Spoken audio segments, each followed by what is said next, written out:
Hey everybody, this is Intro, and in this tutorial we're going to be going over the different types of variables that we can use within a C++ document or program.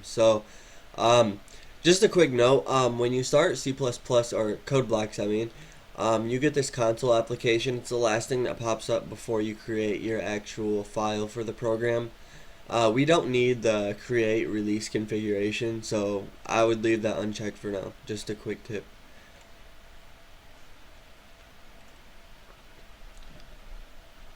Alright, so we're going to start by actually going over all of the different types of variables. So the first thing we're going to go over is how to store one type of character. And actually, before I go into this, I want to explain really fast what a variable is. It's just a piece of our identifier that identifies what type of values that is going to be entered into your program. So you'll see as we go along. So to store one character, what we're going to use is the char variable. So this is used to call one character into a C++ program. You could use it for multiple reasons. After every variable, we want to give it a name. So you can name it anything you want. You just want to have a specific name for that variable, and remember that the names for the variables are case sensitive, so remember to always further on down the course, when you're outputting your variables, always use capitalized letters where they're needed and uncapitalized letters where they're needed. So I'm just going to name this example.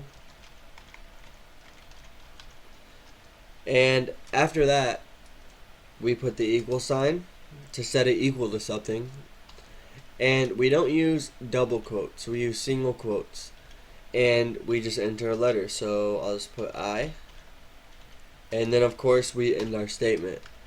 And if you didn't know, we end statements with the semicolon. So after that, we basically created a variable of the type char, which means that we can store one character in it, and we've stored the character I. And to call that, we're going to use the name example. So just to give a quick demonstration, we're just going to see out example, which is our character variable, and end that command, and then build and run our program.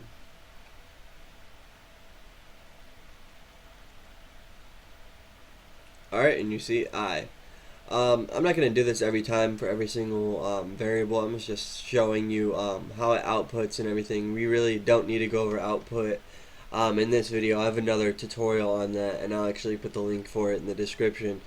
But next, we're going to go to string variable. So what a string variable is it's simply typed in a string, and it stores any type of sentence. So we can store paragraphs, we can store single words, just any type of string. And to do that, we just type string, and again, give it a name. So string example, and set it equal to something. But this time when we set it equal to something, we have to use double quotes. This is always used when we're signifying a string variable. So inside the double quotes, just enter whatever you want, and I can just put this is a string variable,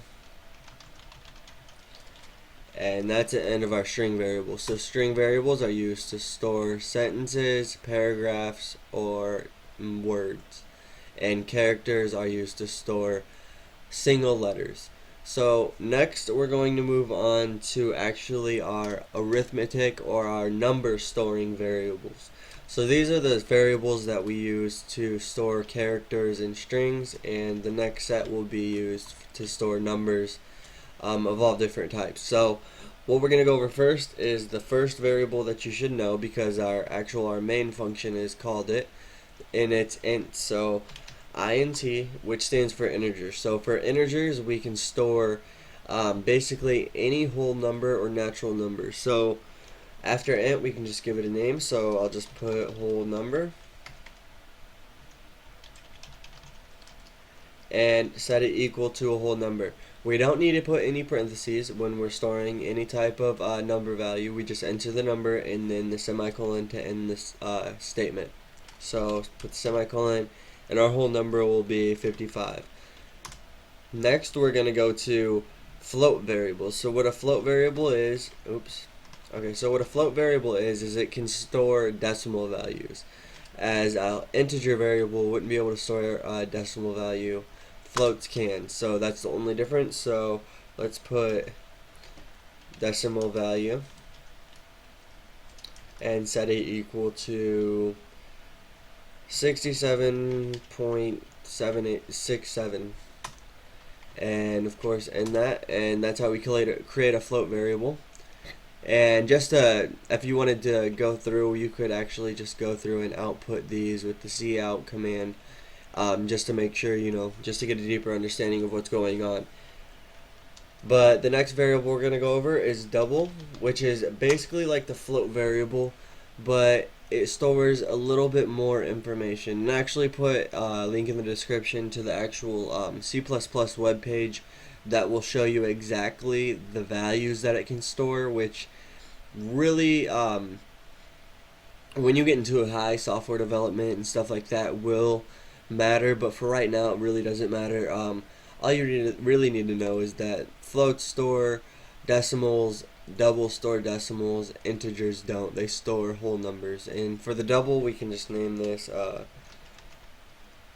decimal 2 and set it equal to 3.14 and end that command. So next we're going to go on to long double, which again is just a longer form of the double, which means it can store a specific amount of variables, or not amount of variables, but a specific range of numbers.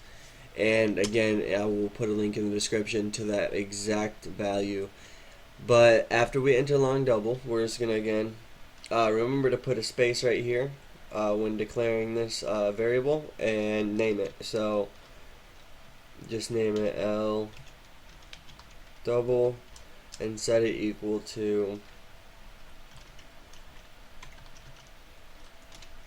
and then close our command. So these are basically all of the variables that we can go over as of right now. So as we go in to